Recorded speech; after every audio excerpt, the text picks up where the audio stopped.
goizeko 4:04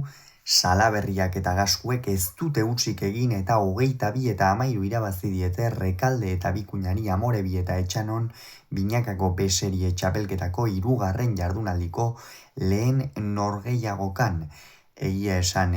hasieratik nagusi izan dira, amaieran apur bat hurbildu zaizkie, baina azkenerako nagusitasunez irabazi dute Nafarrek. Gogora ezagun aurreko jardunaldian bibikote galdu egin zutela, batetik Salaberriak eta Gaskuek Murua eta Gabirondoren aurka, eta Rekaldek eta Bikuñak berriz Dario eta Lozaren aurka, beraz funtsezkoa zen bibikoteentzat gaurko norgehiagoka, eta esan dugu lehen atarikoan pronostikoak egin ditugunean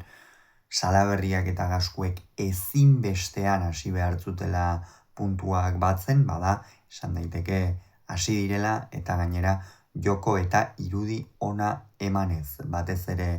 Andoni Gaskuek atzeko kuadroetan gehienean behintzat dominatu du, hasieran bi atzelariak oso sendo ikusi ditugu, lehengo astean ere Eibarko astelenan Inigo Bikuña ongi ikusi genuen, egoki jokatzen, gaurkoan ere hasieran berdintasuna izan da nagusi, baina aurrean egonda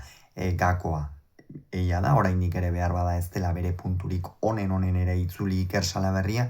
baina partidaz partida ikusten ari gara, geroz eta finago, geroz eta egokiago ari dela Goizuetako aurrelaria, eta gaurkoan hori erakutsi du. Rekalderi batez ere zabalean egin dio min handia, Rekalderi oraindik ere zabaleko pilota horietan kosta egiten zaio defenditzea, berak ere bizi mugitu du pilota, baina gehienean defentsan aritu behar izan du, eta hori gorrien meritua izan da. Ondorioz, 12 eta 6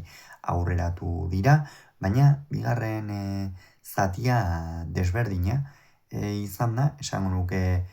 Bikuñak sendo jarraitu duela, Gaskuek berak ere apur bat behar bada Andoni Gaskue hobeto iritsi da bigarren zati horretara, lehen zatian batez ere tantoak oso gorrak izan baitira, baina Andoni Gaskueren ezaugarri nagusia badakigu, pilotari frontiserdian jo eta gero atzerako garaian gaizto jartzea dela, eta hori benetan gaurkoan ere bikain egin du Larraintzarko atzelariak, eta ondorioz gehienean behintzat nagusitu egin da, eta horren noski aurrean Salaberriari ere erosoago jokatzera ekarri dio. Bigarren tenaldira 18 eta 12ko emaitzarekin iritsi dira, hor 12 eta 16 ere hurbildu dira, baina azkenerako behintzat hurbilketa hori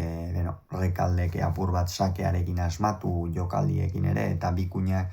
bizkarra erakutsi dion une horretan ataka estu xamarrean jarri dituzte Salaberria eta Gaskue, baina azkenerako gero 18 eta 12 eta azkenerako 22 eta 13 maitu da norgehiagoka, esan behar zuten alako partida Salaberriak eta Gaskuek nolabaiteko erreakziorako partida hori, burua altxa dute, favoritoen artean sartzen direnek, eta ondorioz urrengo partidara beste pentsamendu, beste aldarte batean iritsiko dira, eta aldiz Rekalde eta Bikuñak ezin dute bururik altxa, gaurkoan ere 22 eta 13, horreko bi partidetan batean urrun ibili ziren garaipenetik, bestean hurbil, gaurkoan berriro urrun,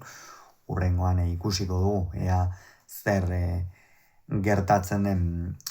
Beraz, gogora ezagun, Salaberriak eta Gaskuek 22, Rekaldek eta Bikuñak 13, Amorebi eta Etxanon.